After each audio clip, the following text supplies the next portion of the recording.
1600年、我らは未だかつて戦いに敗れたことを知りません。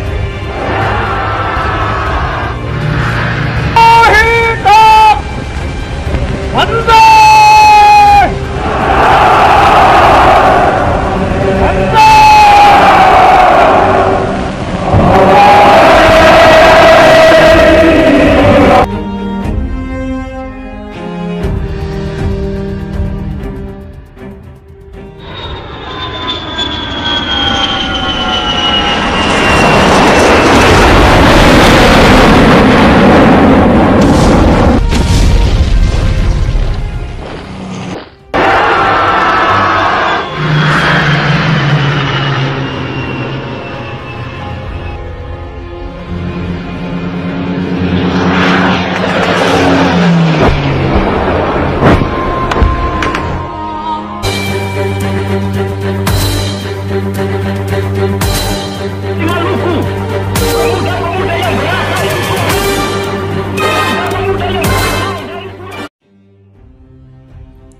！Kabar jatuhnya Singapura dan Filipina ke tangan bala tentara Dai Nippon pada awal tahun 1942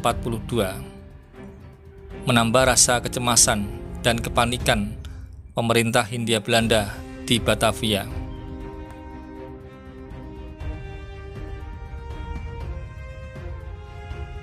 Hampir setiap hari, tentara kenil Belanda bersiaga dengan berbaris berkeliling di sudut-sudut kota. Kesiapsiagaan dan kewaspadaan itu dilakukan. Apalagi Motherland, yakni negeri Belanda, telah hampir 2 tahun ini di bawah pendudukan Nazi Jerman pimpinan Adolf Hitler. Untuk menghadapi serangan Jepang, pabrik peleburan besi baja tengah disibukkan untuk membuat selongsong amunisi bom untuk keperluan pesawat tempur kenil Belanda. Jumlah produksinya pun dipacu hingga sekian kali lipat dari biasanya. Semua guna kebutuhan perang ofensif dan defensif melawan tentara Kekaisaran Nippon yang makin mencemaskan semua negara di kawasan Asia Timur seperti Cina, Prancis, Amerika di Filipina, Inggris di Malaya, dan Singapura, serta Belanda di Nusantara. Menghadapi ancaman itu, menara pengawas dibangun di mana-mana.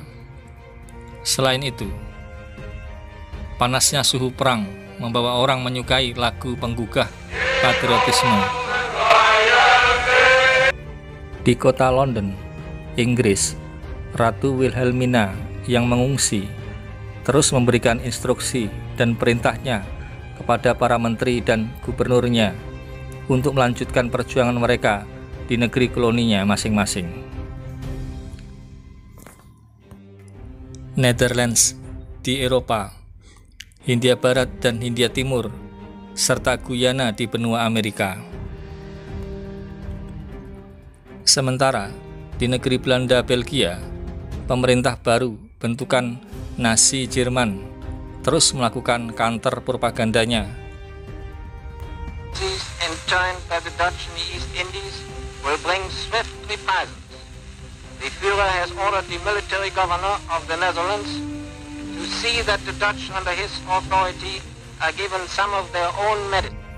Hindia Timur Belanda adalah wilayah yang paling menguntungkan dan paling terbaik dari semua negeri koloni di dunia. Negeri ini paling disukai oleh Ratu Wilhelmina Belanda karena kekayaan dan keindahan alam dan budayanya, terutama sekali Pulau Bali. Sementara itu, bagi penduduk pribumi alias inlanders, kabar memanasnya peperangan di beberapa belahan dunia yang mengancam merembet ke Hindia Belanda ternyata tak berpengaruh sama sekali.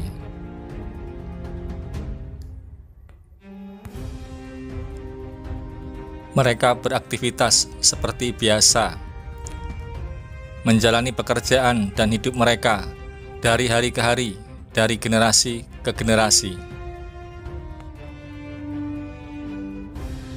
Di pusat kota Batavia, Gubernur Jenderal Tjarda van Staukenboog menerima perintah dan arahan dari Ratu Wilhelmina melalui suratnya yang diteruskan kepada Dewan Rakyat Hindia Belanda mengenai langkah-langkah yang harus dilakukan menghadapi situasi yang makin mengancam mereka.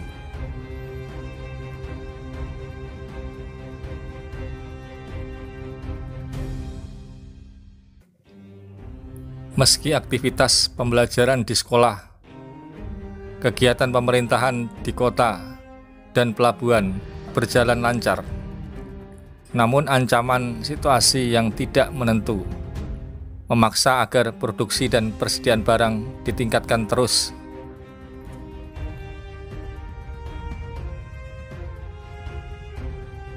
Tembakau dan teh adalah sebagian hasil bumi yang utama. Selain itu, produksi dari industri metal dan karet untuk bahan baku pembuatan ban roda mengalami peningkatan drastis.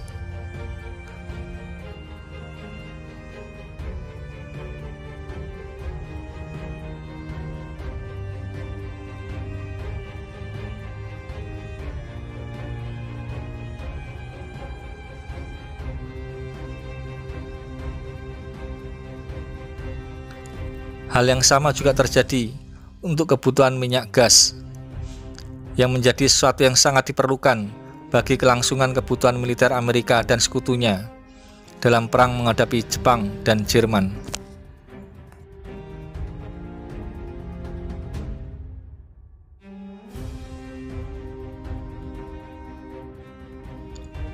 Dalam berbagai pertemuan, baik keluarga atau antar teman bisnis, warga Belanda dan Eropa di berbagai kota besar Hindia Belanda tak henti-hentinya membahas perkembangan situasi perang di Eropa. Terlebih perkembangan gerak maju, agresi bala tentara Dai Nippon di Asia yang sudah menguasai Singapura, Malaya, dan Filipina.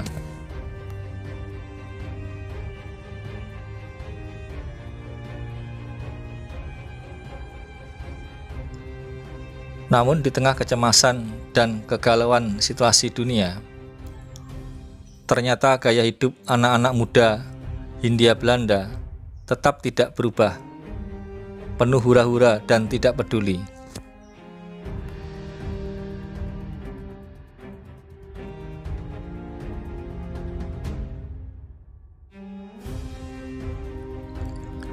Sementara itu, suasana berbeda.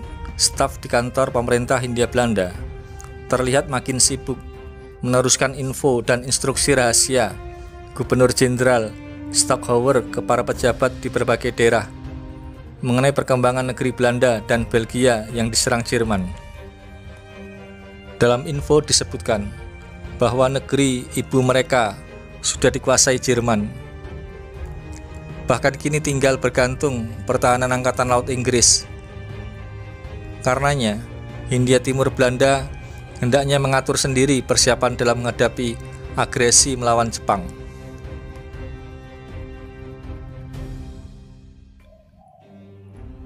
Karenanya, untuk memperoleh dukungan logistik dan tambahan personel pertahanan mereka, pemerintah Hindia Belanda juga merangkul berbagai pihak seperti Keraton Yogyakarta Hadiningrat. Dari pihak Keraton Yogyakarta dan Kasunanan Solo, mereka mendapatkan sumbangan bantuan dana yang digunakan untuk biaya pembelian alat utama militer Belanda.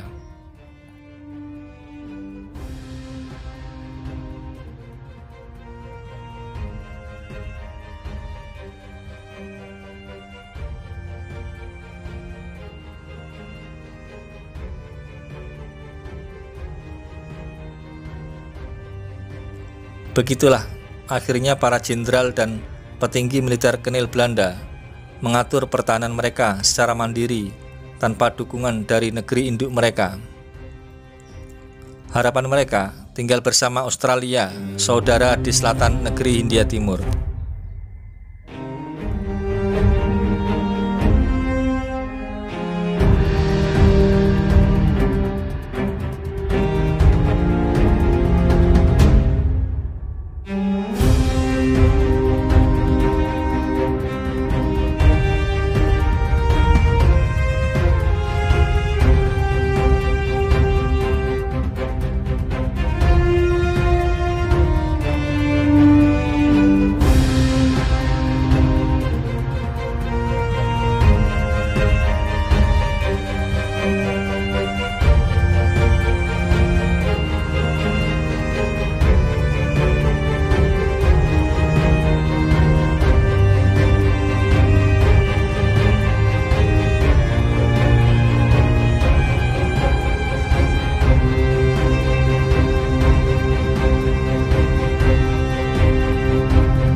Demikian persiapan di hari-hari terakhir dari militer Hindia Timur Belanda dalam menghadapi ancaman serangan bala tentara Jepang yang sudah diambang perbatasan wilayah Nusantara.